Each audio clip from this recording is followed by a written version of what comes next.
मुख्यमंत्री हे संविधानिक पदावर बसलेले आहेत। त्यांना राज्यपालांनी भारतीय संविधानाच्या कलम 164+3 नुसार शपथ दिलेली आहे आणि या शपथेचा अर्थ असा आहे की तुम्ही कोणत्याही आधारे समाजामध्ये दुरी निर्माण करणं, अशा प्रकारचे वक्तव्य करणं, दुजाभाव निर्माण होईल अशा प्रकारची परिस्थिती तयार करणं हे टाळलं पाहिजे। हे तुम्ही करायला नको, हा त्या शपथेचा महत्त्वाचा भाग आहे। तुम्ही कोणत्याही प्रकारची विषमता निर्माण होईल असं बोलू शकत नाही, असं काम करू शकत नाही।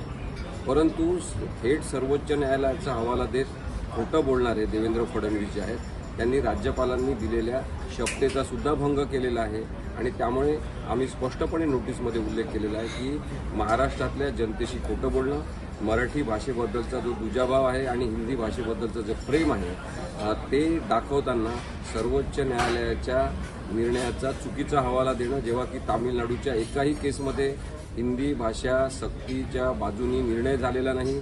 तामिळनाडू सरकारने जी केस दाखल केलेली आहे सर्वोच्च न्यायालयामध्ये त्याचं हिअरिंग एक सुद्धा अजून झालेलं नाही। त्यामुळे पूर्ण महाराष्ट्राशी आणि मराठी लोकांशी खोटं बोलणं, या सगळ्या गोष्टींबद्दल त्यांनी त्वरित माफी मागितली पाहिजे। या संदर्भात आम्ही नोटीस पाठवलेली आहे। त्यांनी जर 7 दिवसामध्ये या नोटीसला उत्तर दिलं नाही तर महाराष्ट्रातली मराठी जनता, महाराष्ट्रातली मराठीवर प्रेम करणारी जनता आणि महाराष्ट्रीयन लोक यांनी ठरवलं तर न्यायालयामध्ये सुद्धा जाण्यासाठी आम्ही अशा सगळ्या लोकांना मदत करू।